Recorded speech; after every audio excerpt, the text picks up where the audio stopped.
भारत माता की। हर जोर जुल्म की टक्कर में संघर्ष हमारा नारा है। हर जोर जुल्म की टक्कर में।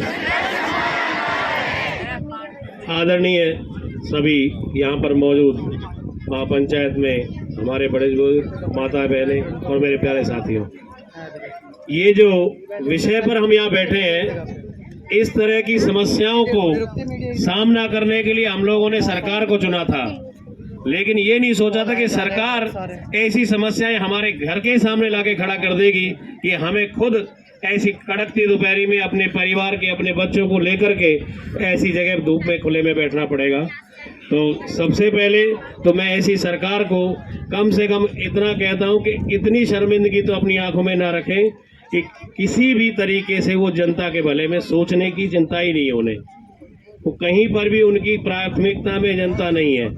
आज जिस क्षेत्र के अंदर ये कूड़ाघर बनाने की योजना सरकार की चल रही है, हम अखबारों में पढ़ते हैं कि पूरे शहर के अंदर रेनीवेल से पानी पहुंचाया जा रहा है, पहुंचाना जाएगा।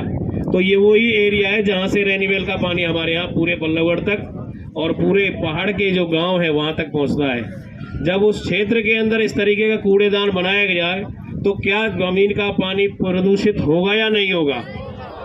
तो उस पानी को पी करके आने वाली पीढ़ियों पे क्या असर होगा? जो भाई साहब बोल रहे थे ना अभी कि आने वाली पीढ़ियों को परेशानियां भुगतनी पड़ेंगी, ये तय है। अगर इस तरह का कूड़ाघर यहाँ बना तो वो परेशानियां केवल आसपास के गांव के लिए नहीं है, उस क्षेत्र तक जहां तक यहाँ से पानी पहुंचेगा उस हर व्यक्ति को तकलीफ झेलनी पड़ेगी।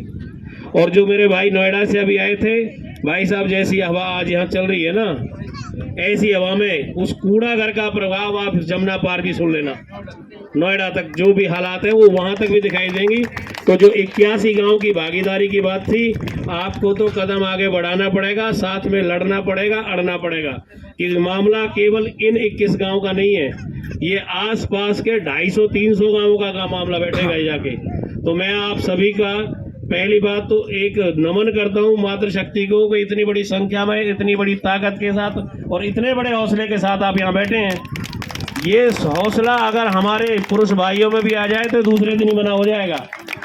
तो मैं सभी अपने साथियों से, युवाओं से भी आह्वान करता हूँ, इसमें इतनी ताकत के साथ जैसी हमारी माता बहनों ने हिम्मत दिखाई है, ऐसा ही हौसला हम दिखाएंगे। तो बहुत बहुत धन्यवाद।